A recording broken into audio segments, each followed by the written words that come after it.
selamat siang, salam sejahtera. Bertemu lagi dengan saya Arianti di Siniar Pojok Informasi Balai Bahasa Provinsi Jawa Barat. Hari ini kita telah kedatangan narasumber dari tentunya Balai Bahasa Provinsi Jawa Barat, yaitu Ibu Cucu Suminar, Magister Humaniora. Selamat siang Ibu Cucu. Selamat siang Ibu Apa Ari. kabar? Alhamdulillah baik, dan sahabat bahasa semua, senang sekali saya bisa berjumpa dalam keadaan sehat walafiat dengan sahabat bahasa semua. Iya, tentunya sekarang yang paling penting kan sehat ya Bu ya. Amin, Iya. alhamdulillah.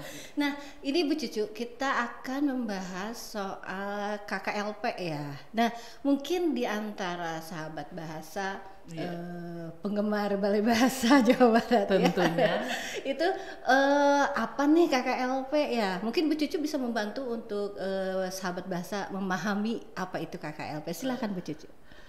Baik sahabat bahasa semua, mungkin ini saya akan langsung ke KKLP. Apa yang akan kita bicarakan pada hari ini tentang KKLP, pelindungan dan pemodernan bahasa dan sastra. Jadi sebelum kita menginjak ke apa itu KKLP, pelindungan dan pemodernan bahasa dan sastra, ada baiknya mungkin kalau saya membicarakan dulu tentang apa itu KKLP. Ya, betul. Nah, jadi sejak tahun 2020 itu, untuk mendukung tugas dan fungsi supaya lebih baik, Badan Pengembangan dan Pembinaan Bahasa membentuk jenis-jenis atau kelompok-kelompok kepakaran tertentu yang diberi nama kelompok kepakaran dan layanan profesionalisme, yang sering kita sebut sekarang itu kita singkat menjadi KKLP. Jadi itu KKLP itu diperuntukkan untuk seluruh tenaga teknis yang berada di bawah lingkungan Badan Pengembangan dan Pembinaan Bahasa, termasuk balai dan kantor bahasa se-Indonesia. Semua tenaga teknis di seluruh Indonesia itu diwajibkan untuk memilih salah satu KKLP sesuai dengan minat dan kompetensinya masing-masing. Nah, salah satunya KKLP, pelindungan dan pemodernan bahasa dan sastra. Nah, pada awalnya ini merupakan dua KKLP yang terpisah. Pada awal dibentuk itu ada KKLP Pelindungan Bahasa dan Sastra dan KKLP Pengembangan Sastra. Karena pada tahun berikutnya itu banyak sekali, mungkin sahabat bahasa pernah mendengar juga itu ada BRIN ya, lembaga baru itu, di mana itu sebuah lembaga khusus untuk para peneliti. Jadi semua peneliti diwajibkan harus bermutasi ya ke BRIN. Nah, demikian halnya juga dengan tenaga teknis yang peneliti yang berada di Balai Bahasa Provinsi Jawa Barat dan kantor bahasa dan Badan Pengembangan dan Pembinaan Bahasa. Mereka banyak berpindah ke Badan Riset dan Inovasi Nasional ya, BRIN itu. Betul. Nah, karena kita itu mengalami pengurangan, jadi dengan banyaknya teman-teman kita yang berpindah ke BRIN, sehingga banyak keanggotaan KKLP itu cukup signifikan juga berkurangnya itu, baik di KKLP Pelindungan Bahasa dan Sastra, dan begitu juga dengan KKLP Pengembangan dan Sastra. Oleh karena itu, pada tahun berikutnya dilebur dua KKLP tersebut dengan nama Pelindungan dan Pemodernan Bahasa dan Sastra. Iya. Sebetulnya KKLP itu ada berapa sih Bu Cucu di Badan Bahasa itu? Yang sekarang ya, setelah dilebur setelah banyaknya teman-teman kita yang pindah ke BRIN itu, ada 7 KKLP. 7 KKLP yang berada di Badan Pengembangan dan Pembinaan Bahasa, yaitu yang pertama ada KKLP Literasi, kemudian yang kedua ada KKLP UKBI, ketiga ada penerjemah. Nah, keempat ada KKLP BIPA, Bahasa Indonesia untuk Penutur Asing. Nah, yang kelima itu Pembinaan dan Bahasa Hukum. Itu juga peluburan dari dua KKLP, KKLP Pembinaan dan KKLP Bahasa Hukum. Itu yang kelima. Yang keenam itu ada KKLP Kamus dan Peristilahan. Yang ketujuh yaitu KKLP yang sekarang kita menjadi anggotanya ya, Bu Ari, yaitu KKLP pelindungan dan dan pemodernan bahasa dan sastra. Gitu. Oke, ya. Nah, mungkin sahabat bahasa sudah paham ya sekarang bahwa ada 7 layanan kepakaran ya di kelompok kepakaran dan pelayanan ya. Mungkin itu setiap kelompok memiliki tugas dan fungsi yang berbeda-beda tentunya ya Bu Cucu ya. Iya. Itu semua dibentuk untuk menunjang kelancaran tugas-tugas kita untuk melayani masyarakat Ya, tentunya betul. ya Bu Cucu. Nah, karena kita ini sebagai lembaga resmi negara tentunya harus ada payung hukum ya soal KKLP ini. Ya. Nah, mungkin Bu Cucu bisa menjelaskan untuk sahabat bahasa di rumah gimana? Ya, Silakan. mungkin kita lihat dulu dengan kondisi kebahasaan dan kesastraan di Indonesia ya. Ya. Mengapa harus dilindungi? Mengapa ada KKLP pelindungan? Kita melihat kondisi kebahasaan dan kesastraan di Indonesia. Negara Indonesia itu yang terbentang dari Sabang sampai Merauke, dari Miangas dan Pulau Rote. Jadi itu terdiri atas beberapa pulau yang di dalamnya itu memiliki suku bangsa, ras, dan tentunya bahasa yang berbeda-beda. Betul-betul. Tercatat itu dalam hasil penelitian pemetaan yang dilaksanakan oleh Badan Pengembangan Pembinaan Bahasa itu ada 718 bahasa di Indonesia yang sudah diidentifikasi. Nah, apakah itu sudah aman? Yang 718 bahasa itu kan kita ini belum tentu ya diidentifikasi, tapi kita kondisi di lapangan itu setiap bahasa itu berbeda-beda. Nah, maka timbullah bahwa kita itu harus berusaha untuk tetap melindungi dan memelihara bahasa dan sastra itu dari kepunahan. Nah, jadi upaya pelindungan dan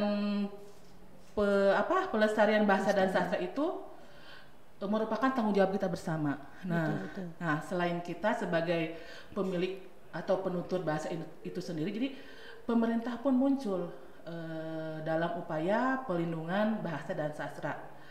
Seperti yang tercantum dalam Undang-Undang Negara Kesatuan Republik Indonesia tahun 1945 itu pasal 32 yang menyebutkan bahwa memelihara dan menghormati bahasa daerah merupakan upaya menjaga kekayaan budaya nasional. Nah, itu dalam Undang-Undang Negara Kesatuan Republik Indonesia. Undang-undang dasar ya Bu Cucu. Undang-undang dasar itu yang dasar sekali ya. Ya, itu pasti banyak yang lupa tuh ya.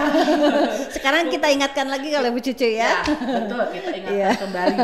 Silakan dilanjutkan. Kemudian juga ini dalam Undang-Undang Republik Indonesia. Kalau tadi dasar ya, ya ini mungkin turunannya dasar, ya. Sekarang turunannya. Ya, turunannya Undang-Undang Republik Indonesia nomor 24 tahun 2009, yaitu bahwa pelindungan bahasa dan sastra itu merupakan upaya untuk menjaga dan memelihara kelestarian bahasa dan sastra daerah dan Indonesia, yaitu melalui penelitian, pengembangan dan pengajarannya. Jadi semuanya itu kan sudah dicantumkan dalam Undang-Undang Nomor 24 Tahun 2009. Nah, selain itu juga ada Peraturan Pemerintah Nomor 57 Tahun 2014, yaitu tentang pelindungan bahasa dan sastra Indonesia dan daerah. Jadi itu pembagian upaya perlindungan antara pemerintah pusat dan daerah.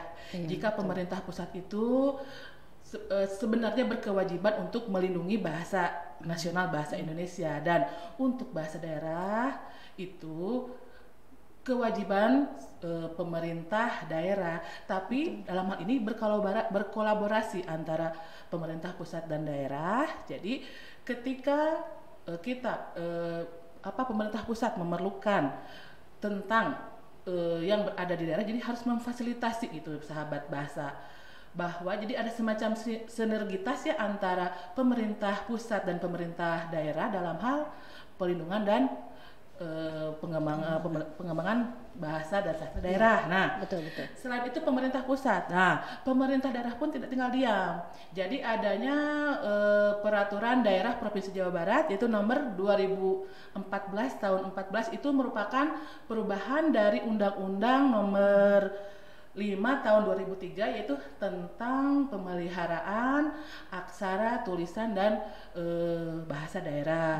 Itu yang dikeluarkan oleh pemerintah Provinsi Jawa Barat. Nah, bahkan warga Bandung pun itu mempunyai Perda nomor 9 tahun 2012 tentang penggunaan, pemeliharaan dan pengembangan bahasa sastra dan daerah. Iya, betul.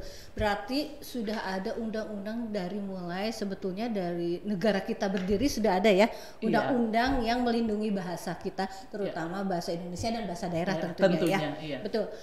Setelah itu ada juga dari pemerintah daerah dan pemerintah pusat. Semua sebetulnya bekerja sama ya Bu Cucu ya. Ya, jadi benar. tidak bisa berjalan sendiri-sendiri. Kita harus bekerja sama melestarikan budaya daerah termasuk bahasanya tentunya ya. Nah, sebetulnya apakah program-program yang telah dilaksanakan oleh KKLP pelindungan dan pemodernan bahasa dan sastra, karena tentunya tidak hanya bahasanya saja atau sastranya saja, tetapi dua-duanya tentunya ya Bu Cucu. Iya. Bagaimanapun ya sahabat bahasa semua, seperti yang sudah saya sebutkan tadi, ini merupakan tugas, kewajiban kita bersama. Upaya pelindungan bahasa dan sastra daerah bukan segelintir orang. Betul.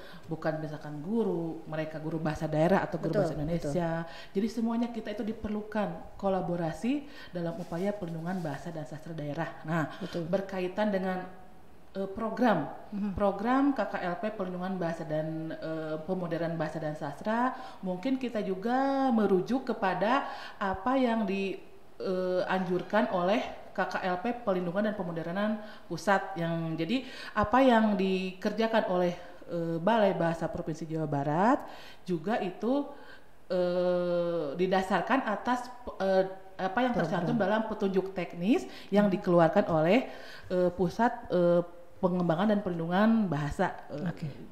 Jadi ada 5 program utama dalam yang merupakan unggulan KKLP pelindungan dan pemodernan bahasa dan sastra. Jadi yang pertama itu pemetaan. Termasuk sebentar Bu Cucu, mungkin nggak semua orang ya tahu pemetaan itu seperti apa, karena kalau menurut orang awam peta itu gambar pulau gitu, ada gunungnya, ada sungainya. Apa bahasa juga seperti itu gitu? Jadi ini untuk pemetaan bahasa, dasarnya semua emang kita dari pulau-pulau pemetaan bahasa di Indonesia. Sudah tentu dasarnya itu peta-peta dari negara Indonesia, tapi sekarang yang dipetakan adalah bahasa. Nah, jadi kita itu tidak berdasarkan lagi seperti kalau yang pada umumnya diketahui oleh sahabat bahasa semua. Jadi peta itu kan seperti ada kabupaten, provinsi, misalkan Pulau Jawa ada berapa provinsi. Nanti itu ada kabupaten, ada lengkap dari mulai ibu kota, kabupaten, semuanya dan sebagian kecamatan. Nah, kalau untuk peta bahasa itu, jadi kita itu dalam suatu pulau itu kita cukup misalkan dengan kode-kode ya, atau simbol-simbol bahwa misalkan untuk di Pulau Jawa aja yang paling mudah ya, karena kalau misalkan kita ke wilayah timur atau ke wilayah barat itu cukup banyak bahasa dalam satu pulau itu. Ini Pulau Jawa itu paling sederhana ya, kalau relatif sedikit ya, relatif sedikit. Jadi itu yang muncul itu nanti itu cuma berapa simbol, mungkin ada Sunda sudah tentu ya, ada Jawa itu penutur terbanyak itu di Indonesia itu bahasa Jawa. Kemudian ada bahasa Melayu Betawi. Ada juga mungkin itu di Provinsi Banten ada bahasa Cina, mungkin itu sebagian kecil. Tapi kita bisa lihat itu kalau sahabat bahasa semua merasa penasaran ya dengan bahasa apa saja yang misalkan baik di Pulau Jawa ataupun di tiap provinsi ataupun seluruh Indonesia, mungkin sahabat bahasa bisa melihat di laman Badan Bahasa Kemdikbud itu nanti bisa melihat tentang kondisi kebahasaan peta bahasa di Indonesia. Ada lengkap ya di situ ya. Silakan dicek ya Bu ya. Ya betul.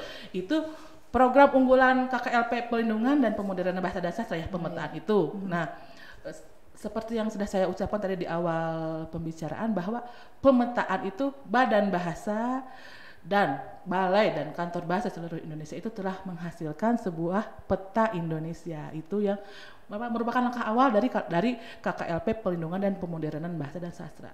Nah, ada 718 bahasa yang berhasil diidentifikasi. Itu sebenarnya itu relatif banyak itu.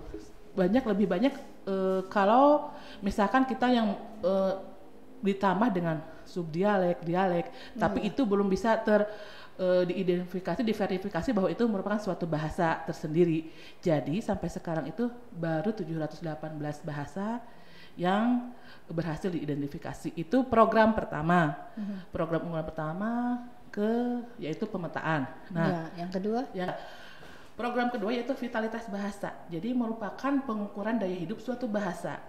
Suatu bahasa itu dikaji daya hidupnya, nanti ada yang menghasilkan 5 kategori. Nah, ada kategori aman, terancam rentan, terancam punah, mengalami kemunduran, kritis, dan punah. Jadi ada 6 kategori dalam vitalitas bahasa. Nah, selanjutnya itu program ketiga itu konservasi. Konservasi itu merupakan upaya pemeliharaan atau pelindungan sesuatu secara teratur. Dalam hal ini itu sesuatu itu berarti bahasa, karena ini konservasi bahasa dan sastra.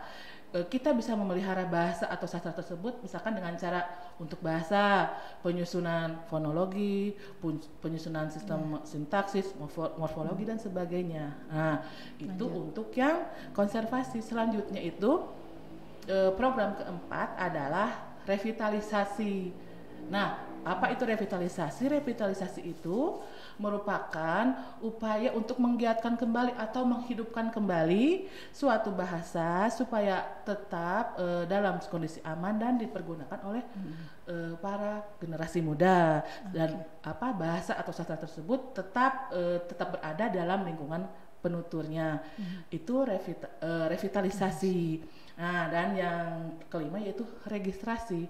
Registrasi bahasa dan sastra, bahwa bahasa dan sastra yang sudah anggaplah kita temukan, yang kita hasilkan itu mungkin dicatat kembali gitu kan. Itu yang merupakan program utama dari KKLP Pelindungan dan Pemodernan Bahasa dan Sastra.